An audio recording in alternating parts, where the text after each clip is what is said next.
As the imposing Hurricane Irma barreled toward the southeastern portion of the United States in September of 2017, just about everyone was left scrambling to evacuate or find shelter. Unfortunately, not everyone was able to do so. While some folks desperately tried to find other accommodations out of the way of the powerful storm surges, many residents simply hunkered down, determined to suffer the hurricane from the safety of their own homes. As Irma spun menacingly toward Florida, an Imgur user named Amira Fiorisword was preparing her yard to weather the storm at home. When she looked across the street, though, she saw something that concerned her: this poor, scruffy dog. The obviously homeless dog was in desperate need of shelter. Despite this, she seemed a bit reluctant to approach a stranger. I called to her like I would any dog, and she cautiously walked over. Even looked both ways before crossing the street. "She's a smart cookie," Amira Fiorisword continued in her post. Not surprisingly, the stray dog warmed right up once the Imgur user offered her some food and water.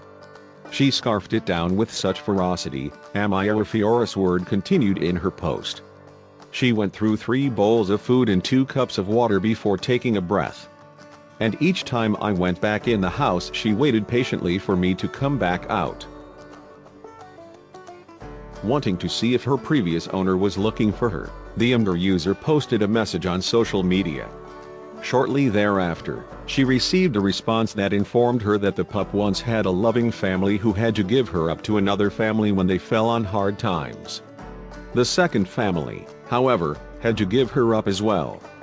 Sadly, it looked like they'd left her to fend for herself. After checking her paws, she found that they'd been bleeding. So Amira Fiorisword attempted to give her a bath so she could get her nice and clean. This proved to be extremely difficult, as she was incredibly skittish. Eventually, though, the frightened pup allowed her matted fur to be clipped. "She hated the noise but allowed me to cut away most of the mats," the Imgur user wrote in her post. "I still couldn't go anywhere near her ears though, even with just scissors. It took 4 hours of cutting and scrubbing." Amira Fiorisword brought the poor dog, who she later learned was just about a year old, to the veterinarian as soon as she could. Luckily, it appeared that all of her scrapes and bruises were minor, and she was said to be in otherwise good health. Touched by her harrowing journey, the Imgur user has decided to offer the pooch a permanent spot in her own home. "She is just so loving and grateful. She makes a perfect addition to our family. We named her Amaterasu, or Amy for short. She's already responding to Amy like she was born to it."